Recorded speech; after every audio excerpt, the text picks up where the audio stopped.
Bonjour. Donc, dans cette partie, je vais vous présenter les règles d'association.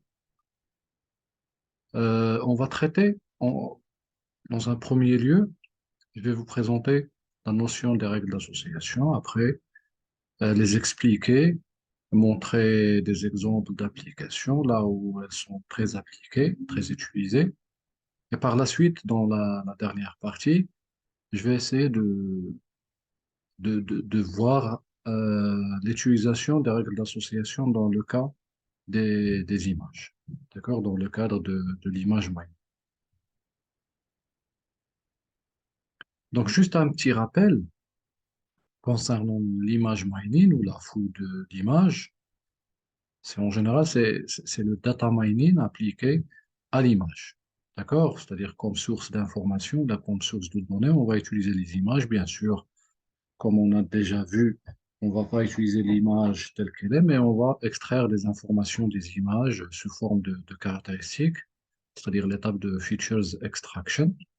Et ces informations, ou bien cette description, ou bien ces caractéristiques seront utilisées comme entrée, comme source de data mining pour faire les traitements comme on a déjà vu, l'indexation, ainsi de suite, recherche, classification. D'accord, donc comme petit rappel sur l'image mining ou la fouille d'images, c'est une discipline qui s'intéresse à l'analyse et l'extraction des connaissances appliquées au contexte des images, ou bien tout simplement aux images. Donc, l'image mining est par définition, c'est la jonction entre la vision par ordinateur et la compréhension visuelle des images. C'est de l'exploration des images et bien sûr, c'est de l'intelligence artificielle. Donc, c'est l'intersection entre ces quatre, ces trois disciplines. La vision par ordinateur, l'exploration des images, des données d'une manière générale et de l'intelligence artificielle. Donc, comme j'ai déjà dit, donc l'image mining, c'est le data mining avec comme source d'information les images et plus précisément les caractéristiques extraites des images, c'est-à-dire les features. L'image mining se compose, comme on l'a déjà vu pas mal de fois, se compose de l'indexation et recherche des images. Donc là, on parle de CBR pour Content-Based Image Retrieval, de la classification supervisée des images. Donc là, on a déjà traité que on va utiliser un modèle de classification qui va apprendre d'une source d'images avec des classes ou bien des étiquettes, de labels. Et par la suite, on va faire comme vous avez déjà vu, des traitements comme le choix de l'algorithme, comme l'ingénierie de caractéristiques, ainsi de suite, dont l'objectif, c'est de concevoir un modèle de classification capable de classifier correctement une entrée ou bien une image en entrée. Et bien sûr, on a la classification non supervisée des images. On a vu qu'on peut l'appliquer de deux façons différentes, c'est-à-dire soit on va utiliser le clustering, c'est-à-dire le regroupement des images en des sous-groupes, ou bien on va l'appliquer, c'est-à-dire appliquer le clustering au sein d'une image pour faire de la segmentation. Et bien sûr, on a le quatrième ou bien le cinquième volet, qui sont les règles d'association. Bien sûr, quand on parle d'image mining, on va les appliquer aux images. Donc, si vous remarquez bien, donc le data mining ou bien l'image mining se différencie avec l'apprentissage, c'est-à-dire le machine learning ou bien l'apprentissage automatique avec cette dernière partie qui est les règles d'association et c'est-à-dire cette partie, on va s'intéresser plutôt à cette partie dans cette présentation, bien ce cours. Donc, je vais essayer c'est-à-dire en général, de faire un petit rappel sur chacune de ces étapes. Donc, pour l'indexation et la recherche d'images, c'est tout simplement le CBR, comme je l'ai déjà mentionné, qui a pour objectif d'identifier pour une image en entrée, ou bien une image requête, les images les plus similaires à partir d'une base d'images. D'accord? On a utilisé toujours l'extraction des caractéristiques, on a utilisé des distances pour mesurer c'est-à-dire la distance entre entre le vecteur descripteur de l'image requête et le vecteur descripteur des images de la base. Donc, on a testé la distance euclidienne, ainsi de suite, d'accord? Donc, pour la classification supervisée, comme je l'ai déjà dit, c'est la conception d'un modèle de classification capable de classifier, ou bien on dit prédire l'étiquette correctement d'une nouvelle image. Bien sûr, cette image ne doit pas être rencontrée lors de la partie d'entraînement, c'est-à-dire une nouvelle image non vue, non traitée dans la partie d'apprentissage ou bien d'entraînement. Et bien sûr, la classification supervisée, comme je l'ai déjà dit, donc j'essaie de répéter pour bien fixer les informations, c'est-à-dire c'est un petit rappel à la fois. Classification supervisée peut être appliquée de deux façons, de deux manières, regroupement des images et la segmentation des images. Et ce qu'on va voir, c'est les règles d'association. Donc, le plan de ce cours ou bien de cette présentation, il est comme suit. Donc, je vais commencer par introduire le concept général des règles d'association. Pour mieux comprendre ces règles, je vais vous présenter les cas d'utilisation suivis du principe de fonctionnement des règles d'association.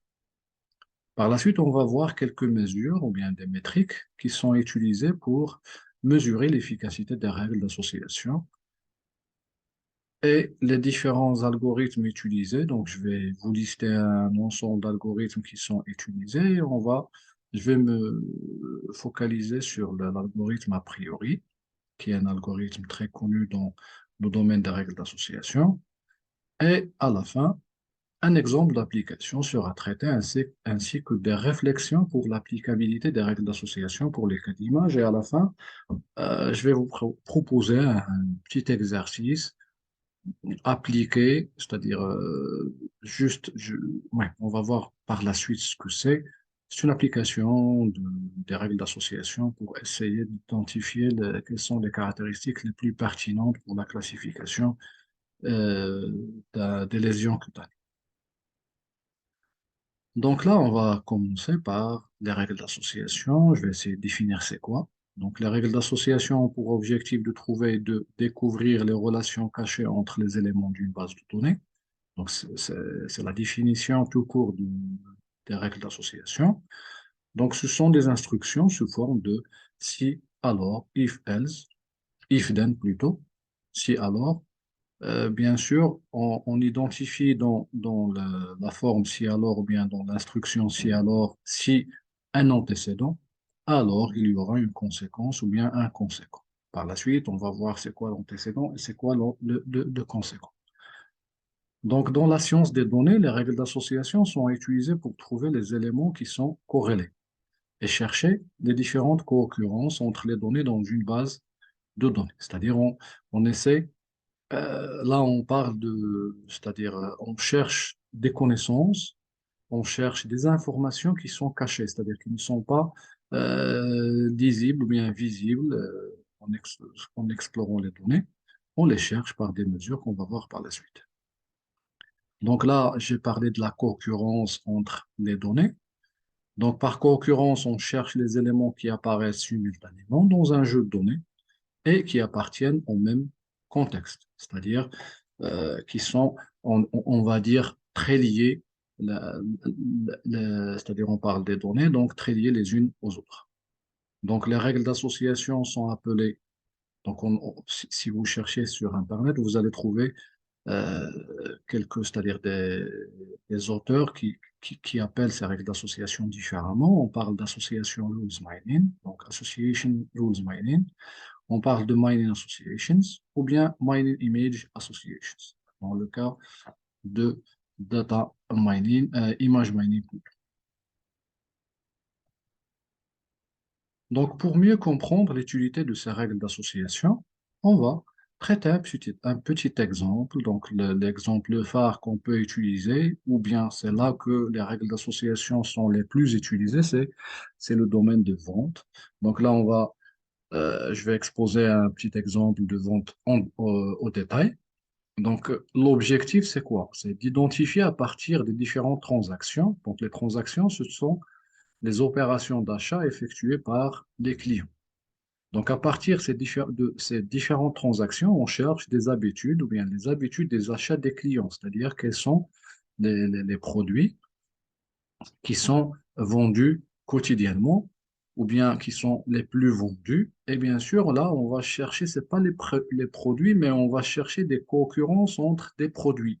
C'est-à-dire, ça peut être un seul produit, ça peut être un ensemble de produits, ça peut être, ouais, essayer de chercher ou bien de mieux comprendre et d'identifier, d'exploiter ces données pour extraire des connaissances, comme j'ai déjà dit, qui ne sont pas visibles. Donc, on cherche les concurrences des produits dans les transactions, c'est-à-dire ceux qui sont achetés par les clients sur une période donnée, afin d'identifier quels sont les produits qui sont les plus susceptibles d'être achetés ensemble. C'est l'objectif. C'est-à-dire chercher, dans ce cas d'exemple de vente au détail, on cherche les produits qui sont achetés ensemble, là, qui s'achètent ensemble en général. Donc, c'est pourquoi j'ai défini tout à l'heure l'antécédent et le conséquent. C'est-à-dire, on va acheter le lait. Donc, les clients, une fois ils achètent le lait, automatiquement, ils vont acheter du pain ou inversement. D'accord? Et on va voir quelles sont c'est-à-dire les mesures qu'on peut prendre suite à ces découvertes. Ainsi, qu'en conséquence, le détaillant ou bien le propriétaire de la boutique de vente ou bien de la surface, le gérant, ainsi de suite, le responsable d'une manière générale, ici on parle de vente au détail.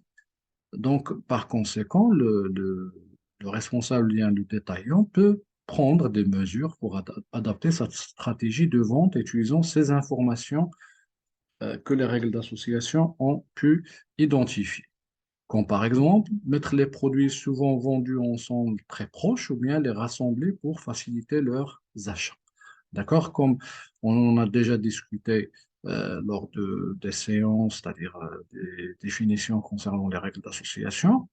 Comme j'ai dit, donc, si vous allez aux grandes surfaces, sans les nommer, d'accord, vous allez voir que à chaque fois, les produits ou bien les responsables changent les emplacements des produits. C'est-à-dire, ils modifient les emplacements et remarquez bien que vous allez trouver que les produits qui sont vendus ensemble sont toujours les plus rapprochés. C'est-à-dire, on les trouve dans le même lieu.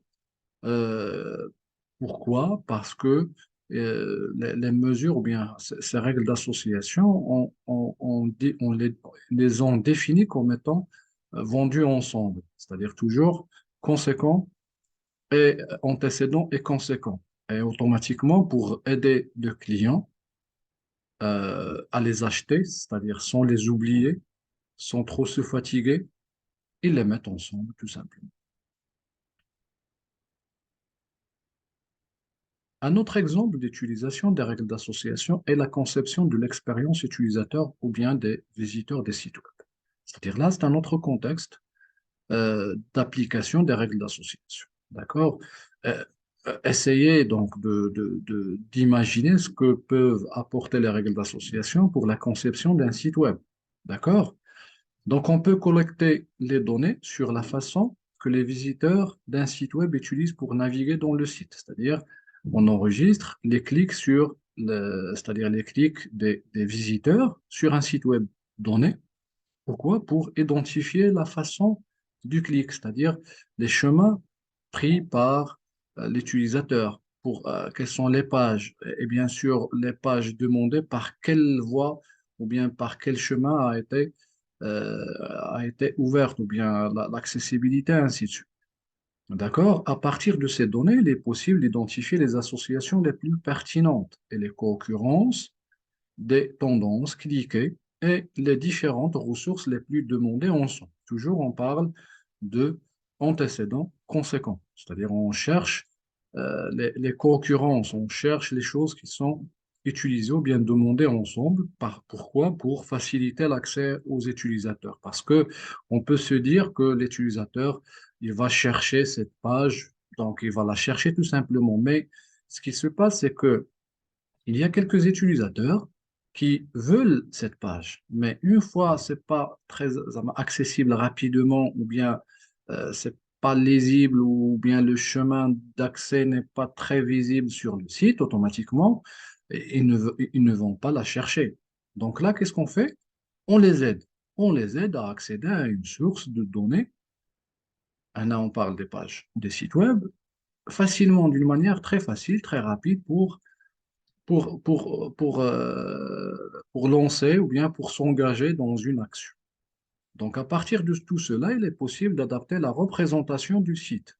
D'accord? On peut changer la représentation même du site, utilisant les règles d'association, dans le but de maximiser les chances pour engager les visiteurs du site web à faire appel aux actions souhaitées. Donc, les visiteurs cherchent à faire des actions, mais ce n'est pas tous les utilisateurs qui vont pouvoir le faire, parce que des fois, euh, ouais, ça se passe pour n'importe qui, c'est-à-dire que pour tout le monde, c'est que je veux accéder à une page, mais si je trouve des difficultés à y accéder, je change de, de site web. D'accord? Donc là, l'objectif, c'est de les aider à accéder facilement aux ressources les plus demandées. Donc, les règles d'association sont très utilisées dans les sites d'applications de divertissement comme Netflix, Spotify, dont l'objectif est d'alimenter les moteurs de recommandation du contenu. C'est-à-dire là, il y a des systèmes de recommandation. Les systèmes de recommandation sont très connus, le principe du fonctionnement est très connu, mais là, dans les règles d'association, c'est que on va essayer d'identifier quels sont, par exemple, les films dans Netflix qui sont regardés ensemble. C'est-à-dire l'utilisateur a regardé un film X et après, il a regardé un film Y, ainsi de suite. Donc là, et on se base sur ces associations pour lui recommander les films à regarder. De même pour le site Spotify, ou bien le service de divertissement Spotify. D'accord? Ça se base sur l'analyse des comportements des usages afin d'identifier les ressources les plus fréquentes et toujours on parle c'est-à-dire avec le binôme antécédent-conséquent. C'est-à-dire, il a fait ça et il a fait ça. Donc, alors, qu'est-ce qu'on peut faire? On peut élaborer des règles d'association pour les utiliser afin de faire des recommandations de contenu avec lequel un utilisateur peut s'engager. Regarder pour Netflix ou écouter pour Spotify. Ainsi, on peut les utiliser pour organiser le contenu des applications de divertissement de manière à mettre en première les contenus les plus intéressants pour un utilisateur donné. On peut remarquer sur ce type d'application que les contenus et recommandations diffèrent d'un utilisateur à un autre. C'est-à-dire, euh, là, par exemple, deux profils qui, dans le contexte de Netflix, qui regardent ou bien qui aiment regarder des films d'aventure, mais les films d'aventure, il y en a énormément de films d'aventure. D'accord? Quels sont les films que je peux lui proposer c'est-à-dire, et je suis sûr que il va s'enchaîner ou bien il va s'engager à regarder plusieurs films à la fois. C'est-à-dire le premier, après le deuxième, ainsi de suite. C'est pas lui proposer un seul, mais l'engager à regarder plusieurs films à la fois, c'est-à-dire des relations ou bien des règles utilisant les associations sur le choix du type de film déjà regardé.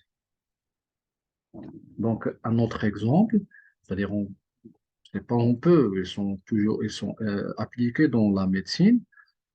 Euh, c'est-à-dire que les règles d'association sont aussi utilisées en médecine. Ainsi, les spécialistes peuvent utiliser les règles d'association pour faire des diagnostics aux patients en se basant sur les symptômes qu'on a entre les patients.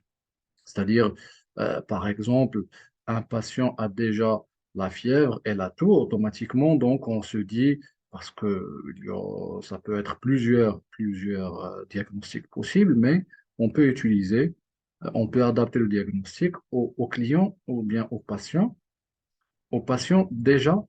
déjà ayant consulté chez ce médecin. C'est-à-dire, on parle des relations entre les symptômes pour les patients.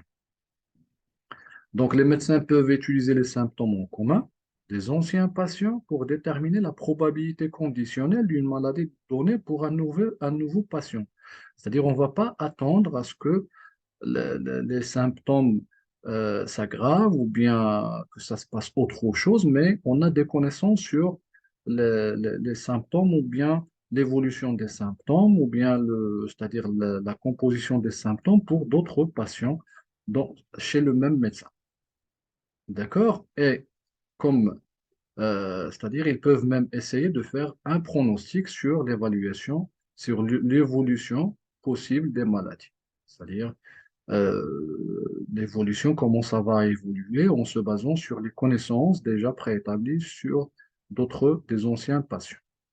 Donc, les règles peuvent être mises à jour à fur et à mesure de l'établissement des nouveaux diagnostics, parce que c'est pas final, mais ça peut évoluer, ça peut que les règles déjà extraites ne sont pas très pertinentes et on peut les adapter, les modifier par la suite.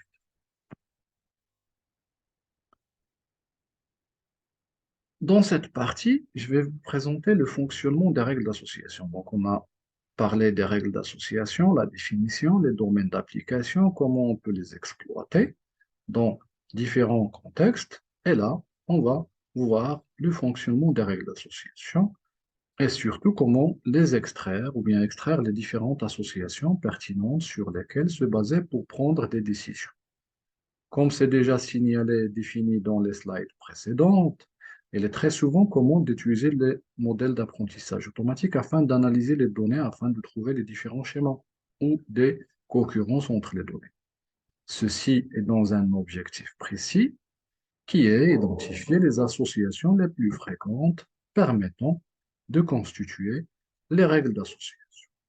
Donc, c'est ce qu'on va voir par la suite. Donc, dans une règle d'association, on définit deux parties, ou bien deux entités, un antécédent et un conséquent.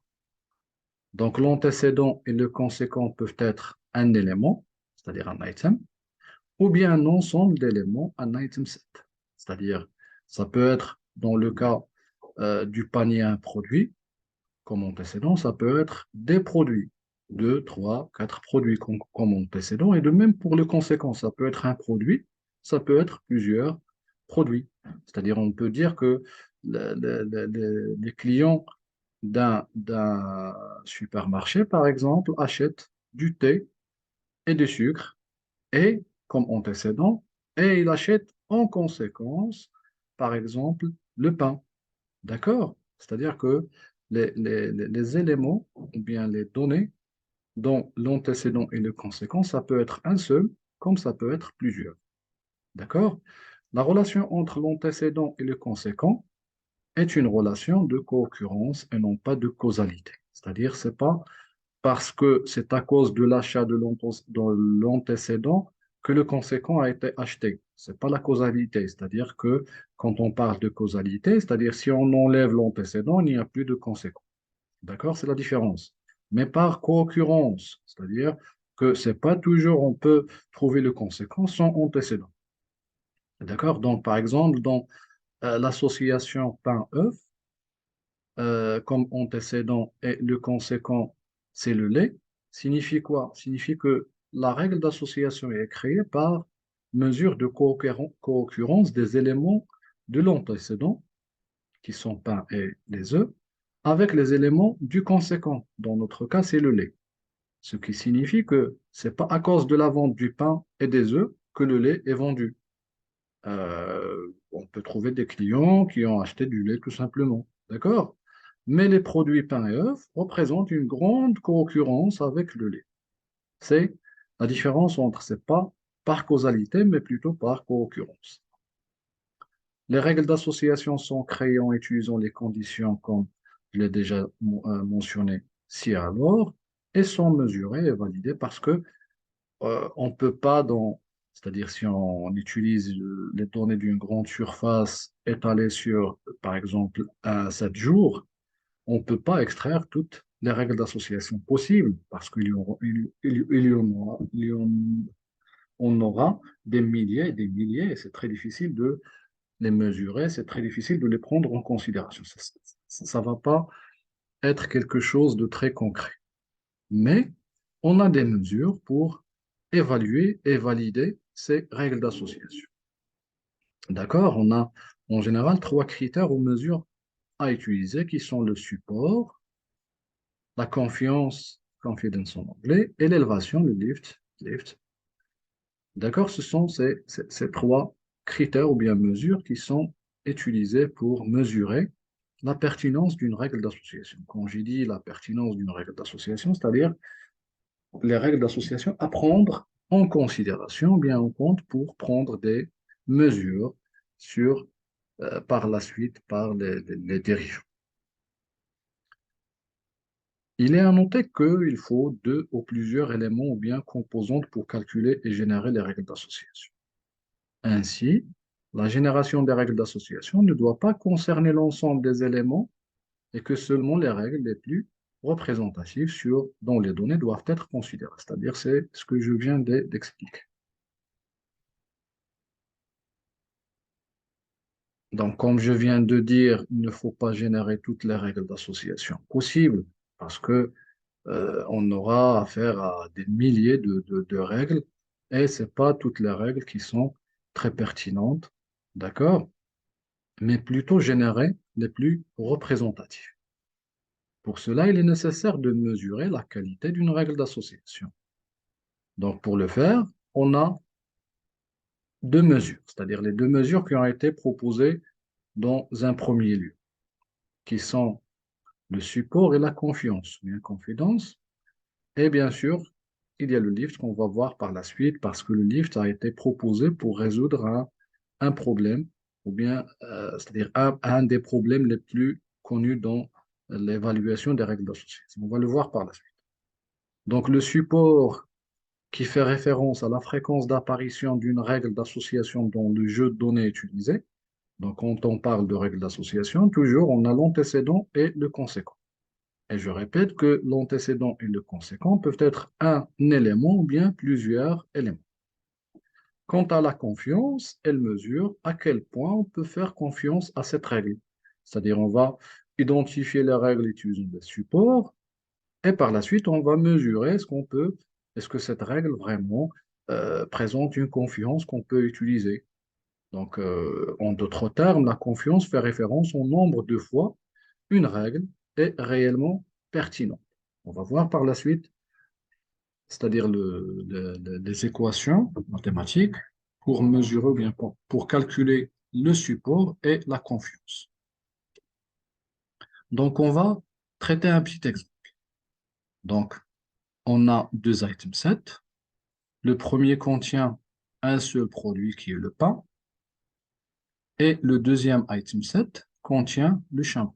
D'accord? C'est une règle d'association qui a été identifiée et qu'on veut mesurer. Donc, logiquement, quand on parle de notre contexte, on sait bien que le pain est très consommé quotidiennement si on le compare au shampoing. D'accord? Et logiquement, si on mesure ou bien on calcule, on utilise les transactions, il y aura plus de transactions contenant de pain que les transactions contenant de shampoing. Si on définit le support comme étant faisant référence à la fréquence d'apparition d'une règle donnée dans le jeu de données exploité, on peut dire que l'item set 1, c'est-à-dire l'antécédent, a un support élevé que l'item set 2. Donc mathématiquement, le support est la fraction du nombre total des transactions contenant dans lesquelles l'ensemble d'éléments item set, c'est-à-dire on parle d'une règle d'association, antécédent et conséquent à la fois, apparaît. Le support d'une règle d'association X vers Y, c'est celle-là.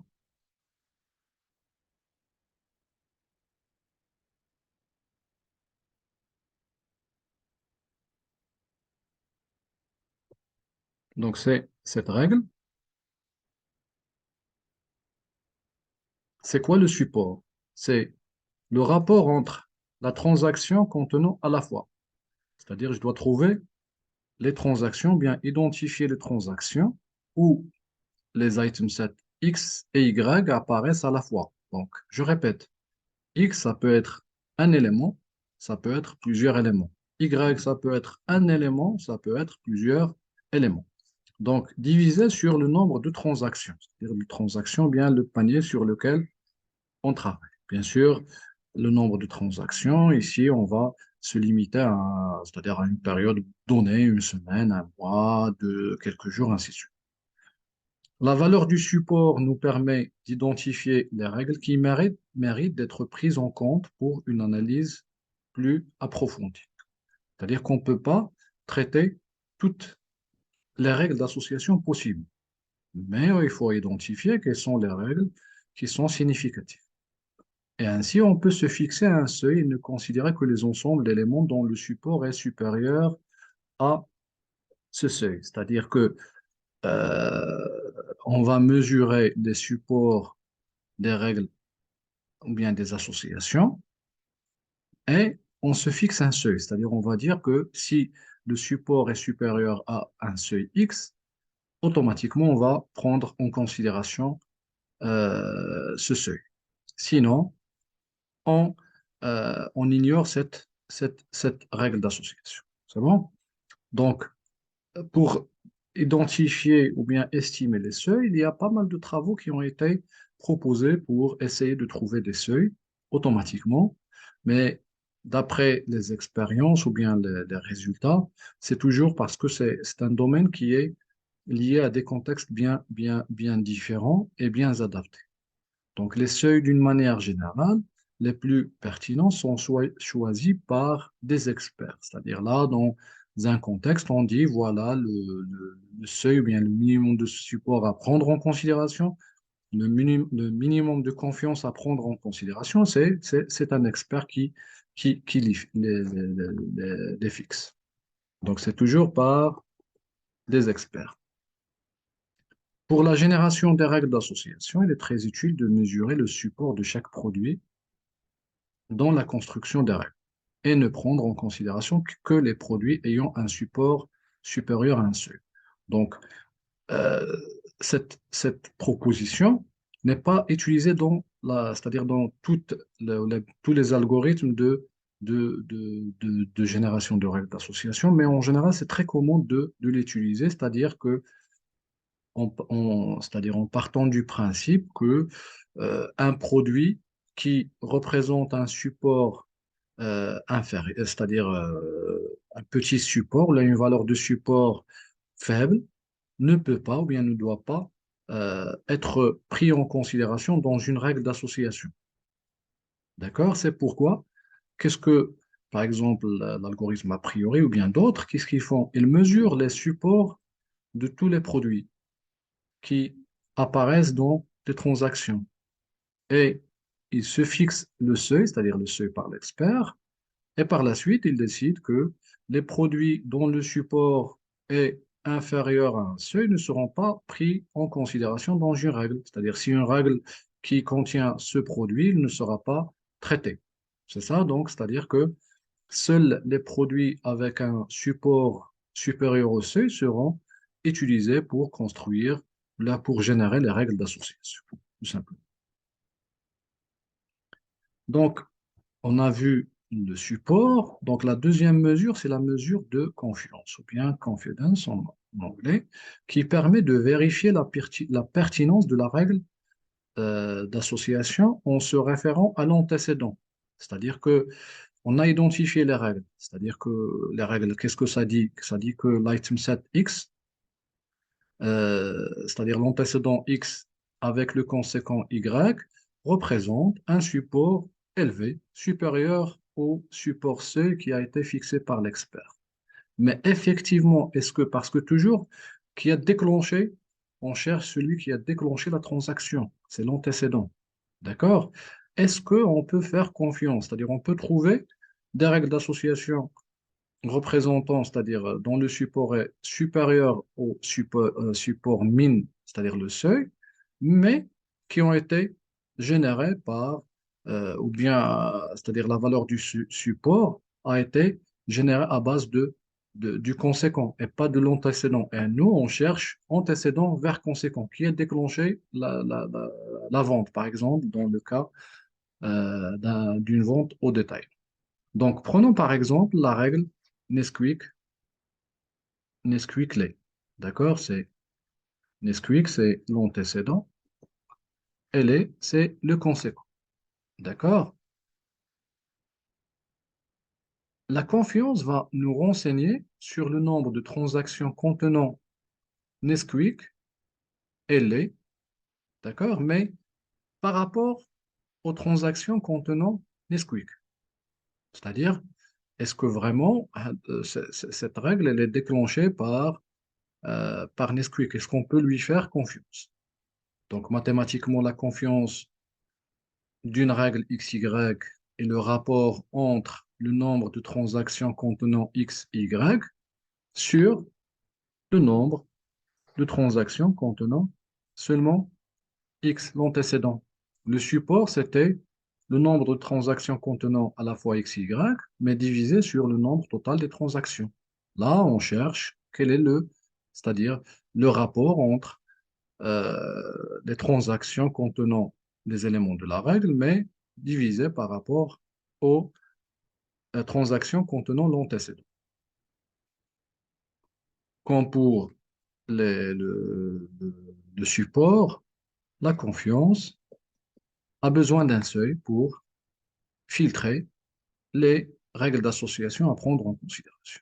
Et toujours, c'est le seuil, elle est fixée par des experts ou bien un expert. Donc, un des problèmes rencontrés, si on se base sur les valeurs de support seulement et sur les confiances, c'est-à-dire on commence par le support vers les confiances, c'est l'adoption de fausses règles d'association. C'est très commun dans la génération des règles et la majorité des algorithmes, c'est-à-dire ont ce défaut ou bien cet inconvénient, c'est-à-dire ils ne rendent c'est-à-dire, si on se base seulement sur le support et la confiance, on va trouver qu'il y a des règles d'association qui ne sont pas pertinentes. D'accord? Et on parle, c'est-à-dire, on a adopté de fausses ou bien de faibles règles d'association et on a annulé de fortes règles d'association. C'est un problème très, très connu. Donc, on peut dans certains cas trouver une règle avec un support élevé, d'accord? Comme elle a été identifiée parce qu'on commence par le support, mais avec une faible confiance. D'accord? Et là, c'est une perte de temps. C'est-à-dire, on a pris du temps pour calculer le support d'une règle qui ne mérite pas d'être prise en considération. Donc, ainsi, il peut présenter une forte corrélation car il apparaît très souvent alors qu'elle ne se produit pas souvent. C'est un des problèmes. Et on peut trouver, en contrepartie, c'est-à-dire à l'inverse, on peut trouver une règle d'association qui a un support faible, c'est-à-dire quand j'ai dit qu'on commence par le support, donc une fois on a une règle qui a un support faible ou bien des produits qui ont un support faible, c'est-à-dire qu'il sera éliminé et on va pas la considérer pour la suite. Alors que c'est avéré que cette cette règle d'association représente un ou bien une valeur de confiance qui est élevée. Et là, c'est un problème. Donc, dans ce cas, on parle d'une règle qui apparaît très fréquente mais qui n'a pas pu se démarquer dans l'ensemble de données, c'est-à-dire dans le calcul du support. D'accord? C'est un des problèmes qui sont très rencontrés si on se base seulement sur le support et la confiance. C'est pourquoi ils ont proposé d'utiliser une troisième mesure qui est le lift ou bien l'élévation. D'accord? Donc prenons l'exemple des transactions suivantes. Donc on a le lait, on a dentifrice et on a les transactions en commun entre le lait et le dentifrice. Donc là, c'est pas on a choisi, mais c'est-à-dire les calculs ont identifié la règle dentifrice comme antécédent vers lait comme conséquent. C'est une règle à prendre ou bien à, à prendre en considération tout simplement. D'accord? Donc le lait est vendu seul 200 fois, en parallèle avec le dentifrice 15 fois, et le dentifrice est vendu seul 6 fois. Donc l'association dentifrice-lait a un support égal à 0,07, qui est un support très faible. D'accord? Donc pour calculer le support, comme on a dit, c'est le nombre de transactions qui apparaît où les deux item sets apparaissent, c'est 15, c'est ça. Sur le nombre de transactions totales, c'est 200 plus 15 plus 6, et on fait le calcul. Donc, la confiance de cette règle d'association, bien cette association. Donc, c'est le nombre de transactions en commun, mais sur le nombre de transactions de l'antécédent, c'est ça, c'est-à-dire le dentifrice. Donc, le dentifrice a été vendu 15 plus 6 fois, et on aura un support très élevé. Donc, remarquez bien que on a une confiance plutôt très élevée. On a un support qui est très bas, une confiance très élevée, et on se demande est-ce que cette règle est pertinente ou pas. D'accord? Donc, si on utilise le support, elle sera éliminée. Mais si on calcule la confiance, il faut se poser la question, est-ce que cette mesure ou bien cette règle, avec un support élevé, est-ce qu'il ne mérite pas d'être traitée, d'être prise en considération? Donc, la valeur de confiance de cette règle est alors que signifie que les deux produits ont une faible association. Donc, pour résoudre ce problème, une autre mesure a été proposée, c'est le lift, ou bien l'élévation. C'est-à-dire, on mesure l'élévation d'une règle d'association donnée. Donc, le lift, ou bien l'élévation en français, c'est défini comme étant le rapport entre la confiance et le support du conséquent d'une règle. D'accord? C'est-à-dire que on essaie de résoudre le problème de support faible et de confiance élevée. C'est-à-dire que on mesure est-ce qu'on peut faire confiance à une règle même si le support de cette règle est élevé et plutôt est petit. D'accord?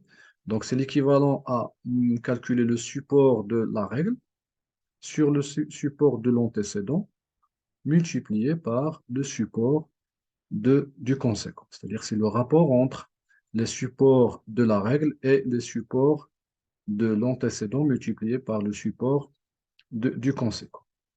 Donc, ils ont défini trois cas. Si la valeur du lift est inférieure à 1, ça signifie que c'est peu probable que l'article ou bien l'item set soit, donc là on parle du panier, soit acheté si l'article X est acheté. Donc là, on parle d'une corrélation qui est négative. C'est-à-dire que si on commence par mesurer le lift, automatiquement, cette règle ne sera pas prise en considération. Par contre, si le lift est supérieur à 1, ça veut dire que l'article Y est susceptible d'être acheté si l'article X est acheté. Donc, on parle d'une corrélation positive. Si le lift est égal à 1, c'est-à-dire qu'il n'y a pas de corrélation. D'accord? Ce sont les trois cas, ou bien les trois champs d'utilisation de la valeur de lift. Donc, reprenons l'exemple précédent plutôt. Donc, le lift égal à 0, c'est-à-dire après calcul. Donc, on a fait des calculs pour avoir cette valeur. Donc, automatiquement, c'est inférieur à 1. Ça signifie qu'il est peu probable que l'article identifié soit acheté si l'article lait est acheté. Donc, on parle d'une corrélation négative. Donc là, on a tranché. Cette règle d'association, ce n'est pas à prendre en considération. Par contre, dans le cas de calcul séparément du support et de lift, de confiance plutôt, par la mesure de confiance, on peut dire que c'est une règle à prendre en considération. Parce que avec une confiance élevée, ça peut, ça peut donner plus d'informations que ce qui est caché. Donc là, je vais vous lister quelques algorithmes populaires pour la génération, parce qu'on parle c'est-à-dire on doit générer des règles d'association. Donc, plusieurs algorithmes sont proposés dans la littérature pour calculer et extraire les règles d'association à partir d'un ensemble de données. Donc, on a l'AIS, SETM, a priori. Donc, a priori, c'est celui le plus utilisé. Il y a des variantes, c'est-à-dire des améliorations d'a priori. Il y a le frequent pattern qui est aussi utilisé. Mais là, vraiment, parce qu'on l'a déjà appliqué dans nos recherches et l'a priori, ça donne de très bons résultats dans un contexte où les données des images, c'est-à-dire le cas des caractéristiques extraites des images, et surtout, nous on l'a appliqué sur le contexte médical, des images médicales.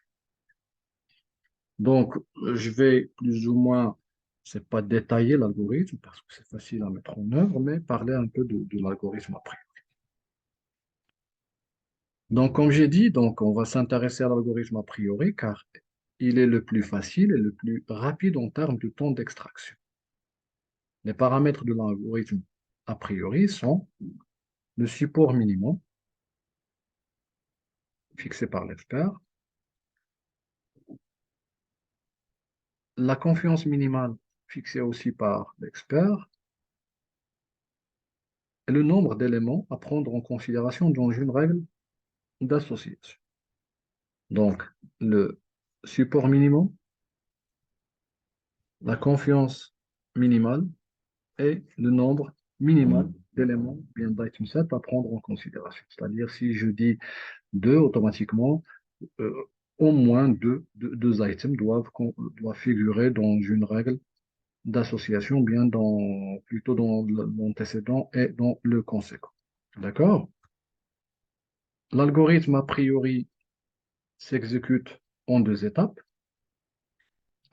Donc, il y a la génération de tous les items set fréquents dont le support est supérieur à min support, c'est-à-dire, comme je l'ai déjà dit, on mesure ou bien on calcule le support de tous les items set et on choisit quels sont les items set à prendre en considération en se basant sur le min support, c'est-à-dire si les valeurs des supports des items set de quelques items set est inférieure à min support, c'est-à-dire on ne va pas les prendre en considération.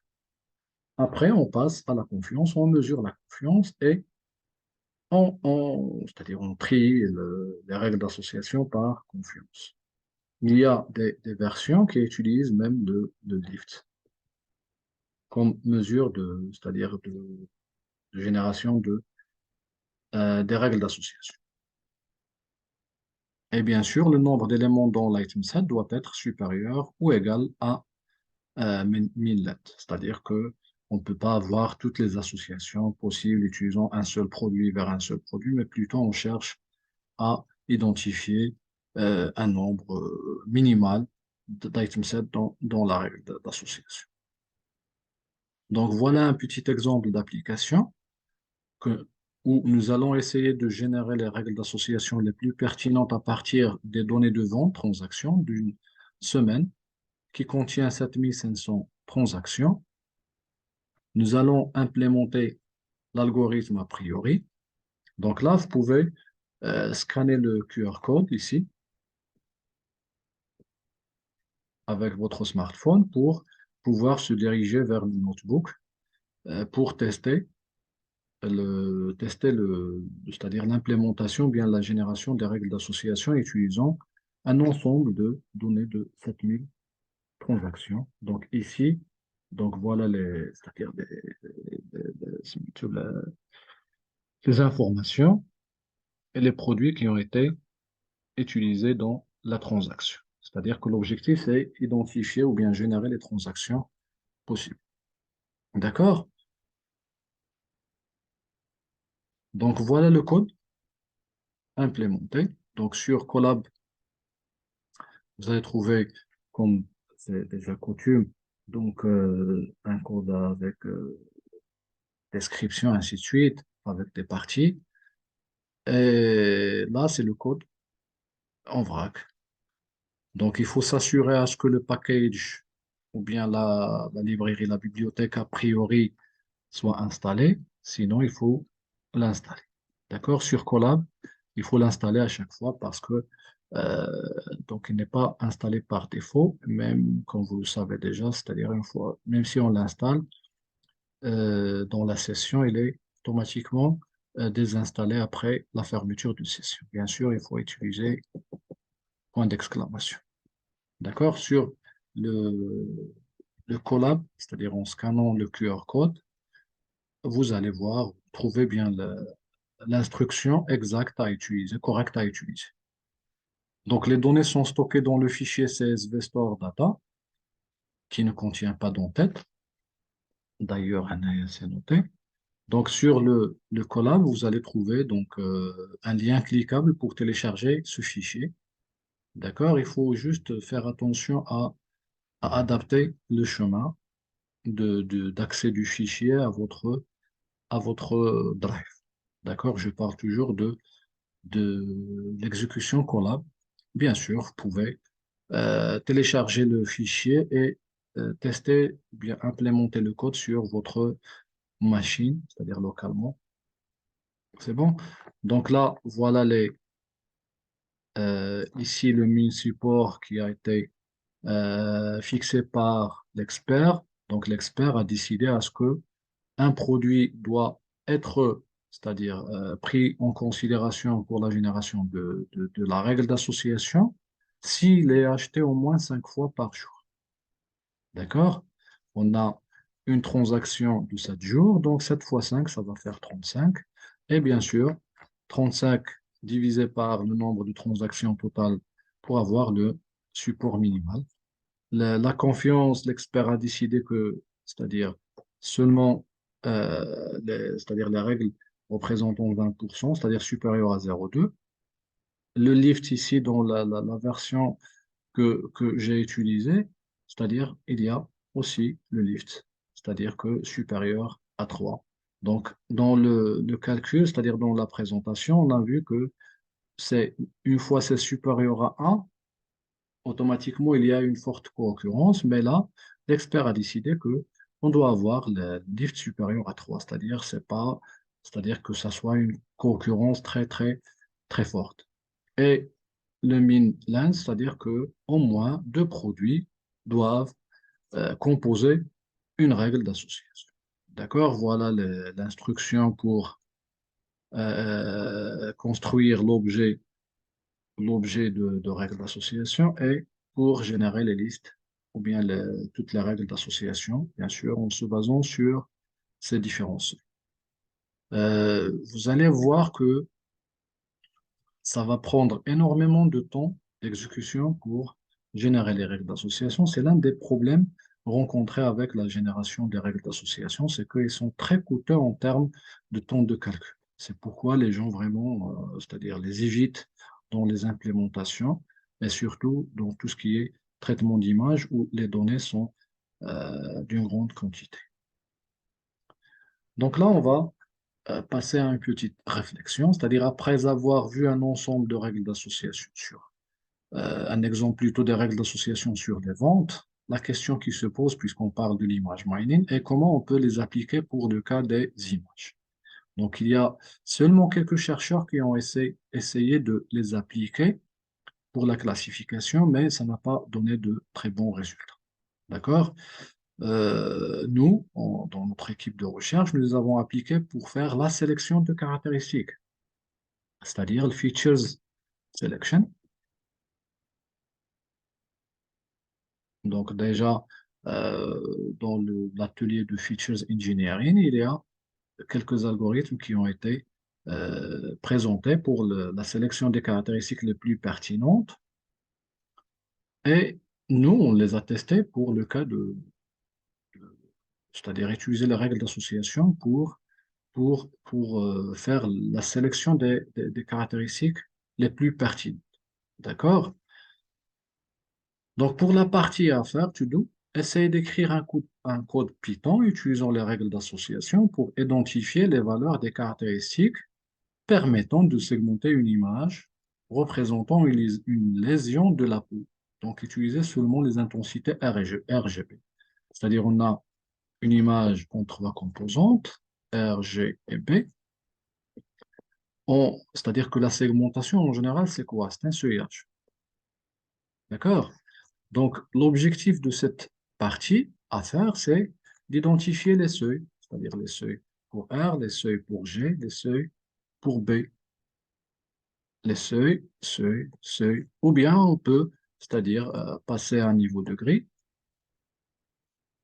et chercher un seul seuil pour faire la segmentation. C'est-à-dire il y a des méthodes pour identifier ou bien pour la segmentation ou bien pour l'estimation du seuil à utiliser pour la segmentation, utilisons l'histogramme, on en a déjà parlé, la méthode au-dessus, ainsi de suite.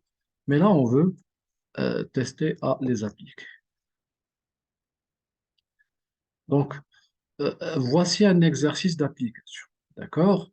L'exercice, ça consiste en quoi? Ça consiste en, c'est-à-dire pour vous, juste, c'est-à-dire tester vos connaissances en ce qui concerne les calculs, c'est-à-dire les mesures de support, de confiance et de lift sur un ensemble de données réelles. Donc là, cet exemple, c'est extrait de notre exemple de simulation. C'est-à-dire c'est un exemple réel, d'accord, où on utilise, c'est-à-dire une matrice de caractéristiques, utilisant des caractéristiques qui ont été établies pour ce contexte de règles d'association, d'accord, et voilà, c'est la classe. Donc là, on parle de malade ou non, c'est-à-dire est-ce que c'est mélanome? Mais j'ai essayé de simplifier pour ne pas vous amener à quelque chose de nouveau. Et non mélanome, d'accord? 1 et 0. Et on essaie, donc l'objectif, comme j'ai déjà dit, donc c'est-à-dire que, remarquez bien que là, ce sont les caractéristiques qui ont été extraites, qui ont été pertinentes, identifiées pertinentes pour notre cas d'application, c'est la classification des lésions cutanées. C'est-à-dire qu'on a fait tout simplement la sélection des caractéristiques. Donc, ce qui est demandé, c'est de calculer le support, la confiance et le lift, utilisant ces règles d'association. Donc, règle 1, règle 2 et règle 3. Et à la fin, ce que vous pensez de ces résultats. C'est-à-dire, est-ce que, parce qu'on parle de la même règle, c'est-à-dire l'antécédent, c'est malade, de conséquence, ce sont ces mesures de, c'est-à-dire ces caractéristiques. C'est caractéristique 1, caractéristique 2, caractéristique 3. Et à la fin, est-ce que cette règle, elle est significative ou pas? Donc là, ça se termine cette partie de règles d'association et ça se termine avec donc notre cours. J'espère que ça va vous aider pour la suite de votre carrière dans la partie sciences des données. Et je reste toujours à votre disposition si vous avez des questions, des remarques.